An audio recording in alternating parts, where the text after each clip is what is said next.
Hello students, मेरा नाम है विकास यादव और आज मैं आपको बताने जा रहा हूँ कि केमिस्ट्री में किस तरह से 60 प्लस मार्क्स स्कोर किया जाए विद इजी टॉपिक्स। ठीक है, तो मेरा खुद का केमिस्ट्री में स्कोर 66 मार्क्स था जेईई मेंस 2016 में। तो मैं आपको बताने जा रहा हूँ कि आज कैसे इजी टॉपिक्स को पढ़ के आप इतना स्कोर कर सकते हो। तो यहाँ पे मैं कोई हवाबाजी नहीं करने आया हूँ, पूरे डाटा के साथ आया हूँ, पूरा एनालिसिस किया है मैंने किस टॉपिक से कितने सवाल आ रहे हैं और कौन से टॉपिक इजी है और कौन से टॉपिक हार्ड है। तो यहाँ पे कम समय में आप ज़्यादा मार्क्स ला सकते हो।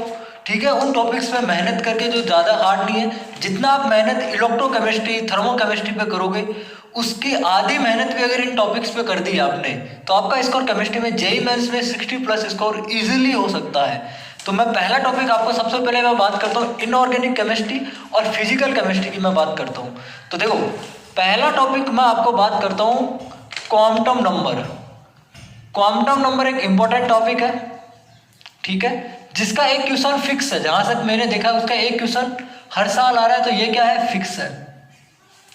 दूसरा टॉपिक है हमारे पास प्रोडक्ट टेबल, ठीक है, और प्रोडक्ट प्रॉपर्टी। यहां से भी एक क्वेश्चन फिक्स है और इंपॉर्टेंट टॉपिक है ये। तीसरा टॉपिक है केमिकल बॉन्डिंग, जिसके बिना इनऑर्गेनिक अधूरी है। ठीक है, तो इससे मिनिमम जो सवाल पूछे जा रहे हैं वो 3 से 4 क्वेश्चन पूछे जा रहे हैं और मैक्सिमम 5 क्वेश्चंस पूछे जा रहे हैं इस चैप्टर से। तो केमिकल बॉन्डिंग एक इंपॉर्टेंट टॉपिक है और मिनिमम सवाल कितने, 3 से 4 और मैक्सिमम सवाल कितने, 5 क्वेश्चंस।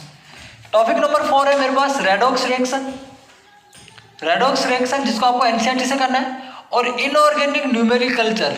ठीक है, यहां से एक सवाल आ रहा है हर साल जिसका स्ट्रक्चर वगैरह पूछ रहा है। यहाँ पे मार्शल एसिड का प्रॉक्सी वगैरह इस तरह से ऑक्सी कब लगता है, प्रॉक्सी कब लगता है, तो यहाँ से एक क्वेश्चन हर साल आ रहा है। पांचवा टॉपिक है मेरे पास real gas and chemical equilibrium. Real gas plus chemical equilibrium. Chemical equilibrium यहाँ से भी एक क्वेश्चन आ रहा है, फिक्स है।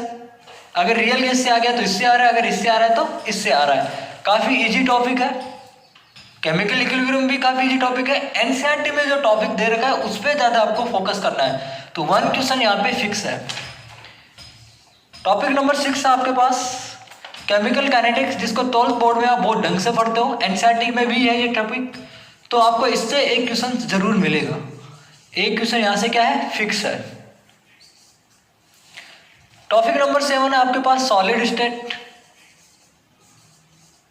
सॉलिड स्टेट से एक क्वेश्चन फिक्स है एनसीईआरटी से। एनसीईआरटी के जो लास्ट में फोर्सेस के टाइप दे रखे हैं वहां पे वो टॉपिक भी इंपॉर्टेंट है, उसमें वो पार्ट ज्यादा इंपॉर्टेंट है। तो सॉलिड स्टेट से एक क्वेश्चन फिक्स है। एनसीईआरटी क्लास 12 का पहला टॉपिक ही है ये। ओके, टॉपिक नंबर 8 आपके पास, टॉपिक नंबर 8 है सरफेस केमिस्ट्री। टॉपिक नंबर 8 है आपके पास सरफेस केमिस्ट्री, और साथ में आपको मैं दे रहा हूं यहाँ पे मॉल कॉन्सेप्ट। मॉल कॉन्सेप्ट में भी मोलरिटी वाला पोर्शन काफी इंपॉर्टेंट है। तो यहाँ से सरफेस केमिस्ट्री और मॉल कॉन्सेप्ट से एक क्वेश्चन यहाँ पे फिक्स है। एक क्वेश्चन यहाँ पे क्या है, फिक्स है। सरफेस केमिस्ट्री काफी इजी टॉपिक है, ठीक है, एनसीईआरटी क्लास 12 का टॉपिक है ये। टॉपिक नंबर 9 की मैं बात करता हूँ यहाँ पे आपके पास। टॉपिक नंबर 9 है आपके पास मेटलर्जी। एनसीईआरटी का टॉपिक है मेटलर्जी, धातु क्रम बोलते हैं जिसको हिंदी में। इससे एक क्वेश्चन फिक्स आता है हर साल और इजी टॉपिक है, कवर कर सकते हो। एनसीईआरटी से ही कर लो इसको, काफी एनसीईआरटी से ही सवाल पूछे जा रहे हैं। और 10वां टॉपिक है आपके पास एस, पी और डी और एफ ब्लॉक। इनकी रिएक्शन आपके पास बहुत ज्यादा हो जाती है, तो कुछ नहीं करना आपको। करना क्या है कि एनसीईआरटी की जो रिएक्शन है वो याद करनी है आपको। एनसीईआरटी की रिएक्शन आपको क्या करना है, याद करनी है। साथ में पास्ट ईयर की जेईई प्रॉब्लम्स लगा लो। साथ में आपको क्या करना है, पास्ट ईयर की जो जेईई प्रॉब्लम्स में जो रिएक्शन आई है वो रिएक्शन आपको याद करनी है। तो यहां से आपके पास 3 से 4 क्वेश्चन फिक्स है। 3 से 4 क्वेश्चन यहां से क्या है, फिक्स है।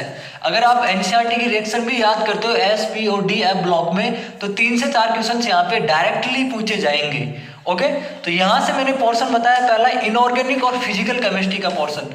थर्मोकेमिस्ट्री, इलेक्ट्रोकेमिस्ट्री वगैरह हमें नहीं करना, ध्यान रखना वो जेईई एडवांस के लिए बहुत इंपॉर्टेंट टॉपिक है।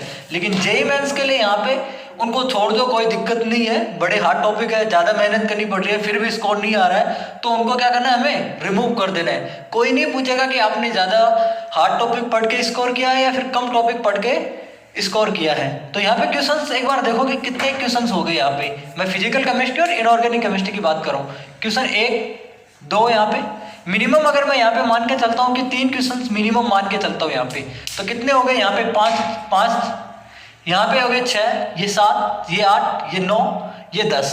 यहाँ पे 3 से 4 क्वेश्चन पूछे जा रहे हैं, तो यहाँ पे मैं मान के चलता हूँ 3 क्वेश्चंस, ठीक है। तो टोटल 13 क्वेश्चंस यहाँ पे इस वाले पोर्शन से हो गए, 13 क्वेश्चंस इस वाले पोर्शन से हो गए जो बिल्कुल इजी टॉपिक्स है।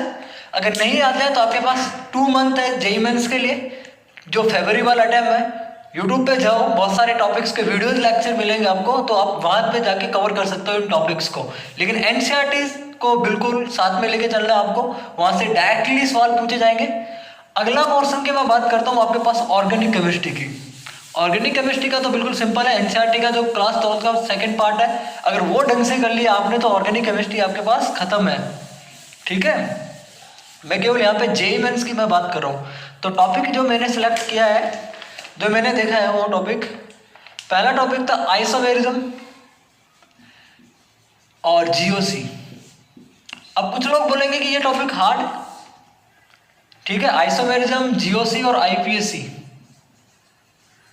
देखो ये टॉपिक इजी इसलिए मैं बता रहा हूँ कि शुरू में आप पढ़ने जाते हो तो आपने ढंग से किया होगा इन टॉपिक्स को, इसलिए मैं बोल रहा हूँ कि ये टॉपिक काफी इजी है। और यहाँ से 2 क्वेश्चंस फिक्स है, और एनसीईआरटी में जो एग्जाम्पल है जीओसी के रेजोनेंस वगैरह अगर इनके, तो ये काफी इंपॉर्टेंट टॉपिक है, ठीक है। तो ये टॉपिक आइसोमेरिज्म, जीओसी और आईपीएससी, यहाँ से 2 क्वेश्चंस आएंगे एग्जाम में, जो कि क्या है, फिक्स है। यहाँ पे मैं एक चीज बोल रहा हूँ कि ये टॉपिक इजी इसलिए है कि तुम जब शुरू में पढ़ते हो, जेईई की तैयारी करते हो, तो वहाँ पे अच्छे से फोकस किया होता है इन टॉपिक्स पे, ठीक है।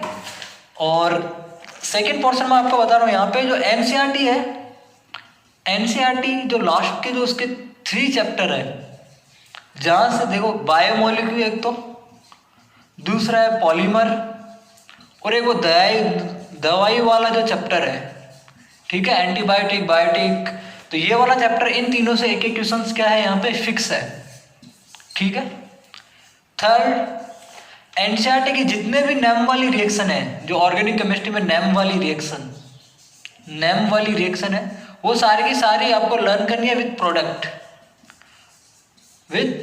प्रोडक्ट, ठीक है। वो सारी की सारी रिएक्शन आपको याद करनी है। एनसीईआरटी में जो भी रिएक्शन है आपके पास नेम वाली, वो आपको याद करनी है। और एनसीईआरटी की सारी रिएक्शन अगर आप याद कर लेते हो तो आपके पास मिनिमम 2 से 3 क्वेश्चन आप इजीली सॉल्व कर दोगे। तो देखो नंबर कितने हुए, 2 क्वेश्चन ये हो गए, यहाँ पे 3 क्वेश्चन ये 5, और 2 मिनिमम मान के चलता हूँ 7 क्वेश्चन से हो गए। 13 क्वेश्चन उधर से, 7 क्वेश्चन इधर से, टोटल क्वेश्चन होता है 20 क्वेश्चन आप बहुत इजी टॉपिक्स है, और इन टॉपिक्स आप स्कोर कर सकते हो 80 मार्क्स का। मान लो कि 4-5 क्वेश्चन इधर उधर हो गए तो 60+ स्कोर आप इजीली केमिस्ट्री में कर सकते हो। ये मैं आपको बता रहा हूँ, और ये पूरा एनालिसिस किया है मैंने, उसके बाद आपको बोला। यहाँ पे मैं कोई हवाबाजी नहीं करने आया हूँ,